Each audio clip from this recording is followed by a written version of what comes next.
Marlène et Jean-Claude sommes très heureux de te présenter une émission très spéciale afin de comprendre les faits d'actualité.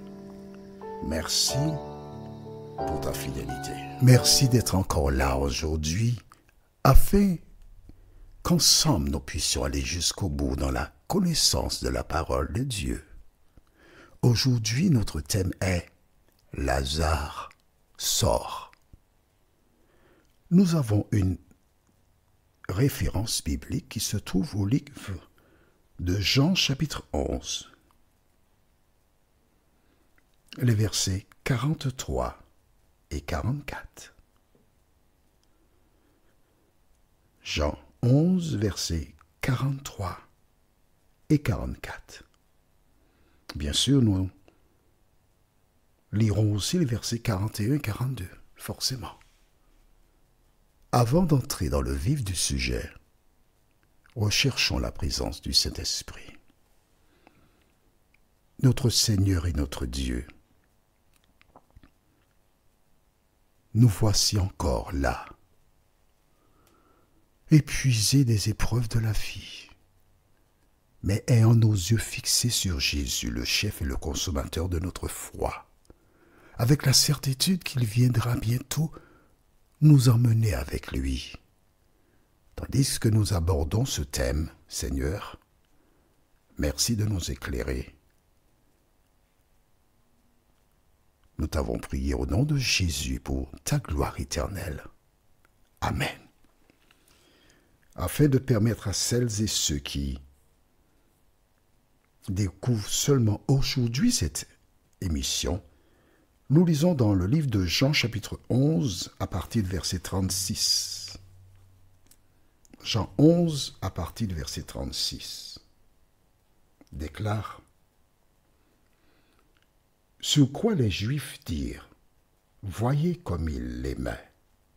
Et quelques-uns d'entre eux dirent: lui qui a ouvert les yeux de l'aveugle, ne pouvait-il pas faire aussi que cet homme ne mourût point?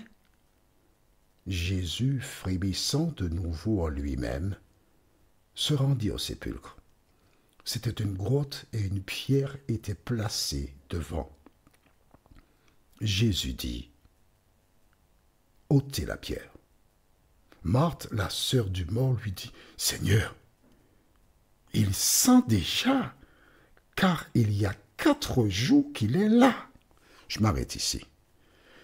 Juste une petite observation. 4 jours qu'il est dans le tombeau. Nous sommes d'accord? Bien. Il y a 2 choses. En nous appuyant sur les propos que tiennent des gens, logiquement, 4 jours, il devait être soit en enfer ou au paradis. Bon, s'il était en enfer et que Jésus le ramène à la vie, bon, c'est très bien. Mais s'il était au paradis, pourquoi le ramener sur terre? Tu as compris ma question? Réfléchis, analyse. Il ne pouvait être ni en enfer, ni au paradis. Il était là, dans la tombe. Pourquoi? Nous gardons nos yeux dans le même chapitre et nous lisons toujours au verset 11. Après ces paroles, il leur dit: Lazare, notre ami, dort, mais je vais le réveiller. Il dort. Et nous avons expliqué, nous avons lu ensemble l'état d'une personne quand elle est morte. La seule personne qui peut réveiller, c'est Jésus. Or, cette conversation qu'il y a eu entre Jésus et les disciples, personne ne connaît. Mais les disciples savent, puisque Jésus leur a dit: je vais le réveiller. Et là, la sœur dit à Jésus: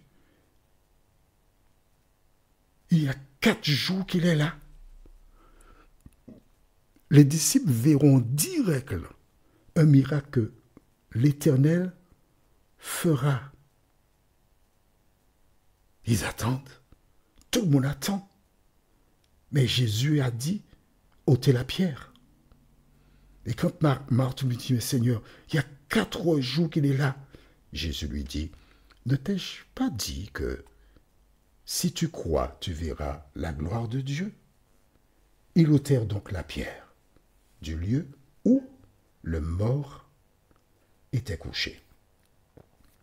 Et Jésus leva les yeux en haut et dit, Père, je te rends grâce de ce que tu m'as exaucé. Il est toujours dans la tombe, dans la grotte, mais Jésus dit déjà que tu m'as exaucé. Comment comprendre cela? Jésus avait déjà prié dans son cœur pour que l'homme soit ressuscité. Mais oui, tu m'as exaucé. Qu'est-ce que c'est beau? Pour moi, je continue, je savais que tu m'exauces toujours, mais j'ai parlé à cause de la foule qui m'entoure, afin qu'ils croient que c'est toi qui m'as envoyé. Voici le contexte. Et là, nous lisons les versets 43 et 44. C'est ce qui nous concerne. Ayant dit cela, il cria d'une voix forte, « Lazare, sors !» Et le mort sortit les pieds et les mains liés de bandes et le visage enveloppé de linge. Jésus leur dit, « Déliez-le et laissez-le aller. » Essaie d'imaginer. Tu te trouves dans la foule. Lorsque Jésus a fini de prier, il dit, « Lazare, sors !» Les personnes de la foule ont commencé à jouer du coude pour bien voir. Toutes les têtes étaient dirigées vers la grotte pour voir, mais 4 jours que Lazare est mort. On a déjà enlevé la pierre. Ce qui est contraire aux règles d'urbanisme. Mais est-ce qu'il peut ressusciter vraiment? Et voici Marthe et Marie qui regardent. Les larmes cessent de couler sur leur visage. Leur cœur commence à battre plus fort. Et des gens se posent la question, est-ce que Jésus a le pouvoir de ressusciter Lazare? Est-ce que le mort sortira? Ou restera-t-il dans la grotte? Marthe et Marie voient apparaître à l'entrée de la grotte une sorte de momie qui avance. Et voici les 2 sœurs qui commencent à courir vers la momie.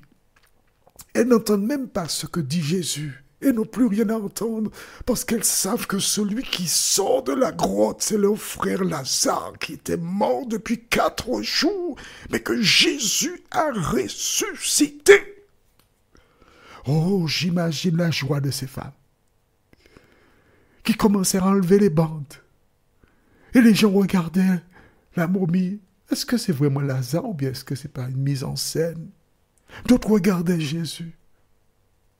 Et bientôt, on enleva les bandes et voici Marthe et Marie qui ont tenu Lazare dans leurs bras, qui ont commencé à verser encore des larmes, mais des larmes de joie, parce que Jésus-Christ a ramené à la vie leur frère Lazare.